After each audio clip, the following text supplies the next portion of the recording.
Bonjour, j'espère que vous allez bien.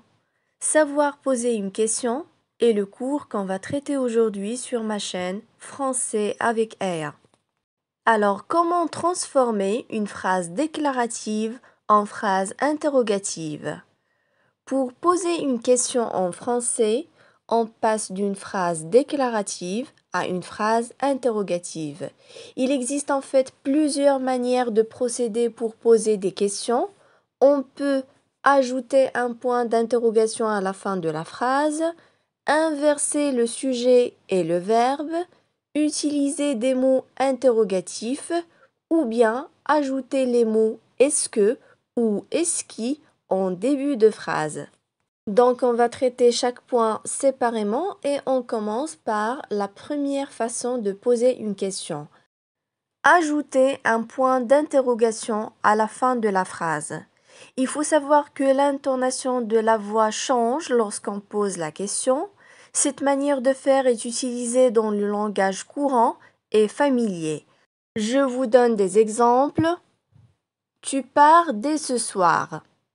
Alors là, c'est une phrase déclarative. Tu pars dès ce soir? Remarquez bien, j'ai changé mon intonation et on a rajouté le point d'interrogation à la fin de la phrase. Regardez bien le deuxième exemple. Mon vol décolle à 7 heures. Mon vol décolle à 7 heures? Les enfants ont déjà quitté l'école. Les enfants ont déjà quitté l'école? Donc, vous avez bien remarqué que le passage d'une phrase déclarative à une phrase interrogative nécessite un changement d'intonation et puis l'ajout d'un point d'interrogation à la fin de la phrase. Passons maintenant à la deuxième façon de poser une question. Inverser le sujet et le verbe. Ceci est bien possible lorsque le sujet est un pronom personnel. On retrouve cette façon de faire dans le langage soutenu principalement. Je vous donne des exemples. On part bientôt. Partons bientôt. Donc, comme vous pouvez le remarquer, il y a un petit changement d'inversion de sujet et puis l'ajout d'un point d'interrogation à la fin de la phrase. Tu veux déjeuner avec nous? Veux-tu déjeuner avec nous? On constate qu'il y a eu une inversion de sujet, c'est-à-dire un changement d'emplacement du verbe avec le pronom personnel sujet, et puis l'ajout du point d'interrogation pour marquer la question posée. Elle choisit sa robe de mariage. Choisit-elle sa robe de mariage? Donc, pour poser une question dans ce cas-là, on utilise l'inversion de sujet. Il faut bien marquer le point d'interrogation à la fin de la question ou bien de la phrase interrogative et il faut respecter l'intonation de la voix pour bien marquer sa question. La troisième façon pour poser une question consiste à utiliser des mots interrogatifs.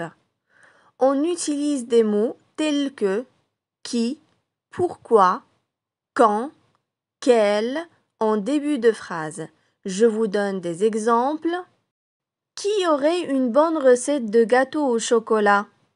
Ici, on a marqué notre question par le mot qui, par l'intonation de la voix et par le point d'interrogation à la fin de la phrase interrogative. Pourquoi y a-t-il tant de violence? Ici, on a utilisé le mot pourquoi. Regardez bien les deux exemples qui restent. Quel âge a ton plus jeune fils? Ton plus jeune fils a quel âge? Donc, remarquez bien que dans un premier temps, on a posé notre question à l'aide du mot quel.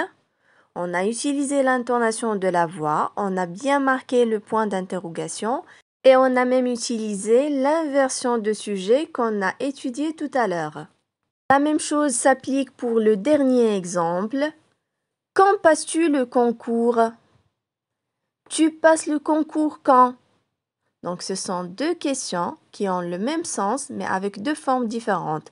La première phrase interrogative est constituée d'un mot, quand, de l'inversion de sujet, passes-tu, et d'un point d'interrogation, et puis de l'intonation de la voix. Contrairement à la deuxième forme de la même question qui est bien constituée de l'intonation de la voix, du mot quand et du point interrogatif. Maintenant, on va découvrir la quatrième et la dernière façon de poser une question, c'est le fait d'ajouter les mots est-ce que ou est-ce qui en début de la phrase. Regardez bien les exemples suivants. Est-ce que les enfants iront avec vous en vacances? Qui est-ce qui va s'occuper de ton chien ce week-end? Qu'est-ce qu'elle fait là devant cet immeuble de luxe? Donc, comme vous l'avez constaté, la forme des trois questions est la suivante. On a utilisé le mot est-ce que ou bien est-ce qui en début de la phrase. Le point d'interrogation est bien marqué à la fin de chaque phrase interrogative et on n'a pas oublié l'intonation de la voix. Donc voilà, j'espère que ça a été clair pour vous. Merci pour votre attention et à la prochaine.